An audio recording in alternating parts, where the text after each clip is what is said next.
It's that time again. Tactics season is now fully in motion. Got another tactics for you. First tactic video of FM26.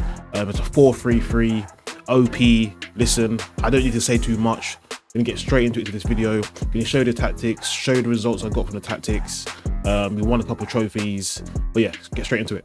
So, guys, this is the tactic. It's a 4-3-3 in possession. Possession is like a 4-4-1-1, I guess you'll call it. Depends who you ask, really. Yeah, I'd say a 4-4-1-1. Before we do the tactics, I'll quickly run through the results. So you're thinking, before you even think, why am I wasting my time watching this video? You can see the results of this. So first of all, I was with Newcastle. As you can see with Newcastle, we won the league. We actually only won by 1 point, but that's not what's like important here.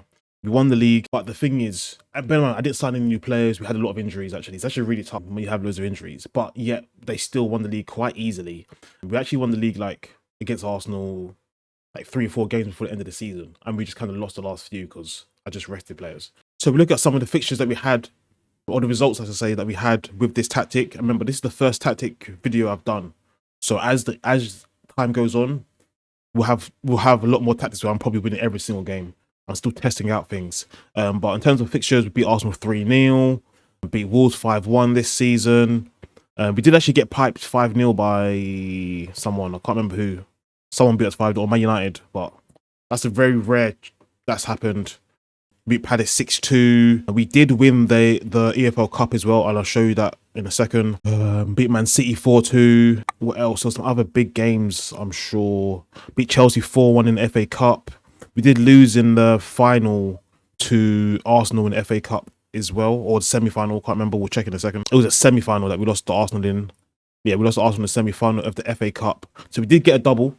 Like I said, we did beat Man City 2-1 in the Carabao Cup, and obviously won the Premier League. So we had an overall great season, you know, considering. Anyway, into the tactics.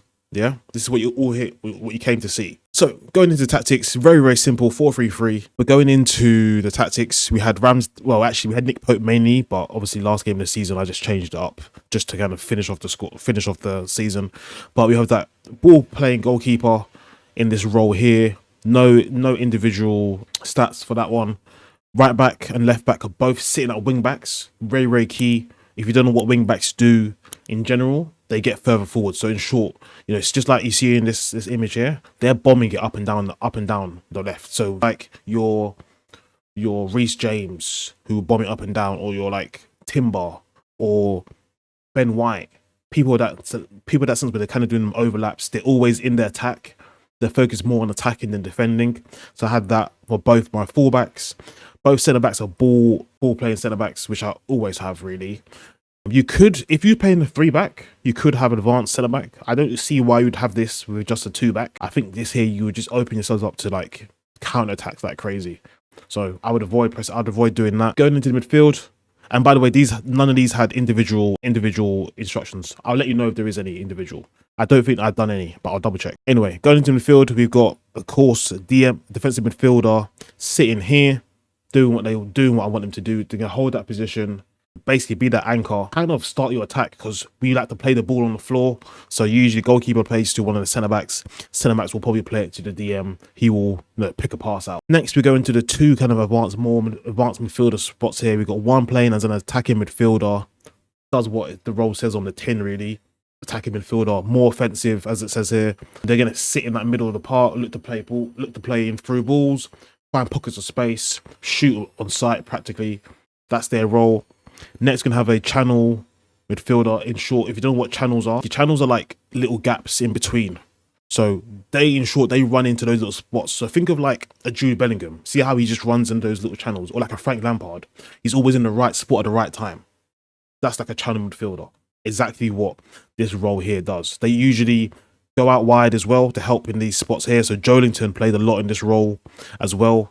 Again, don't worry about the players that you picked here, because these are not the actual squad. If I picked the actual squad, it was more like Gordon here, obviously Tonali. Where's Joelinton? Livramento was here, Nick Pope was here, Joelinton here, or maybe other way around, I think, actually. Yeah, Botman.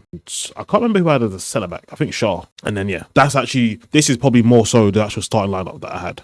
I said, don't really worry about the start, who's the players I had there. And then the right-hand side, to be honest, we kept changing that a lot. Barnes didn't even start that many games. Oh, yeah, she did.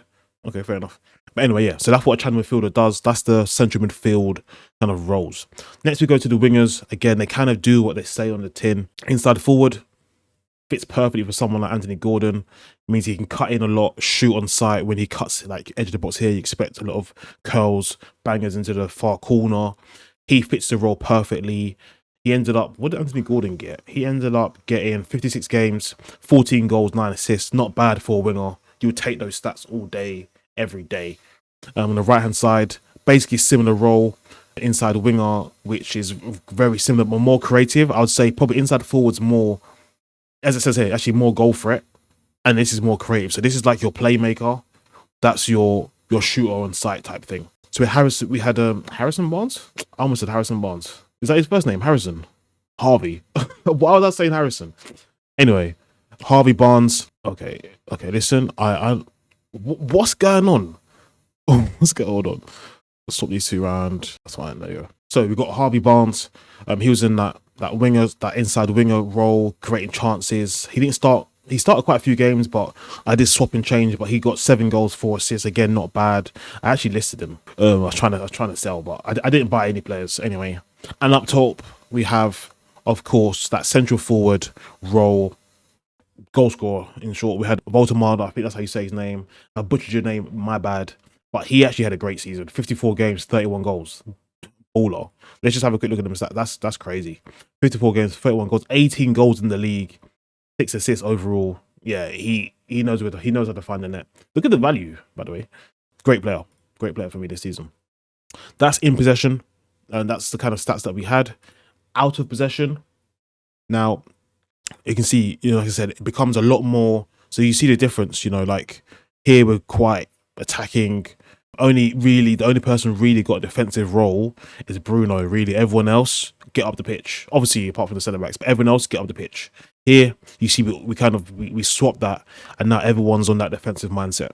So goalkeeper just on normal goalkeeper role. We have both the former in attack wing backs now in fullback roles, meaning that they're focused on defending, making sure the ball doesn't get crossed into the box.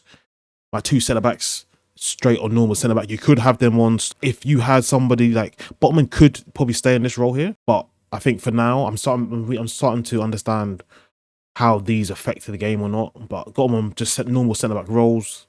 They just try to make tackles in short. Then we have these two in a DM role. Bruno keeps his defensive midfielder role. There's no change for him. Jonathan, who drops into this role, actually I think it might be you.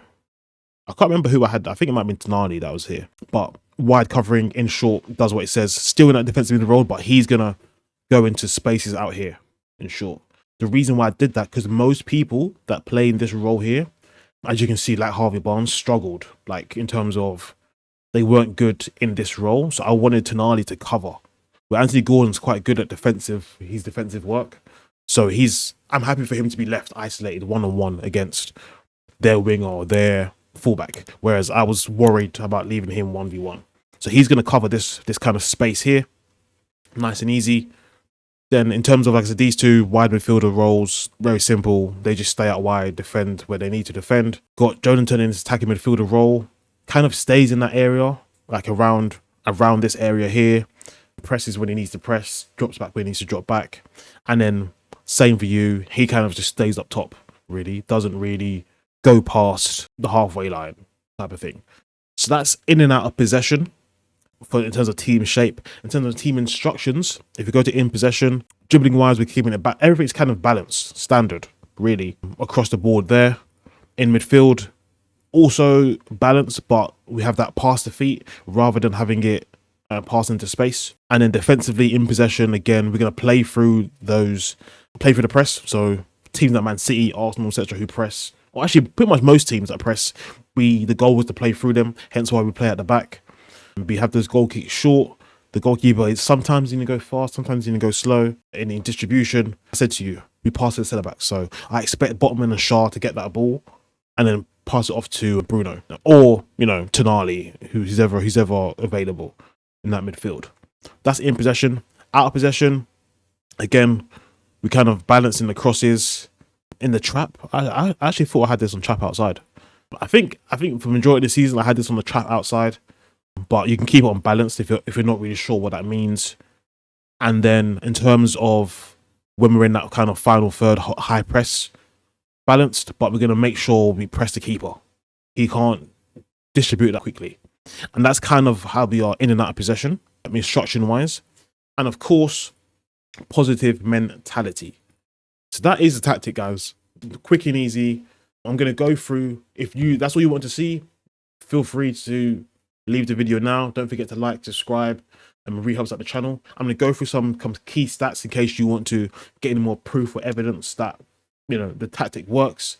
But yeah, let's go through that now. So guys, going into some stats for the Premier League, mainly anyway. In terms of goals scored, we were the third most goals scored in the league behind Man City and Arsenal. And we scored more goals than Liverpool. Tells you all, we don't even have the best attacking squad in the league. But the fact that we were third says it all. The tactic works.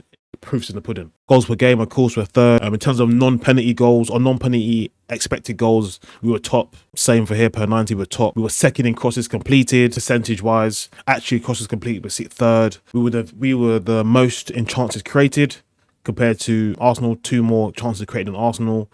We're in the top 5 for shots that we had this season, and then top 3 on shots on target. And that ratio, we're sitting again, the top 4. And our conversion rate, we're sitting in the top 6 for that. As you guys know, if you know me, you watch any of my videos, it comes to FM24, I used to love high intensity sprints. That is the stat that gets me up in the morning. Top in high intensity sprints, which I would expect for any tactic you see from KingApex, always be number 1. Final third passes, we sit in the top 3rd as well. In terms of defensive stats, we're second in least amount of goals conceded 46. That's a lot of goals. That's actually a lot of goals. But anyway, came second, didn't it?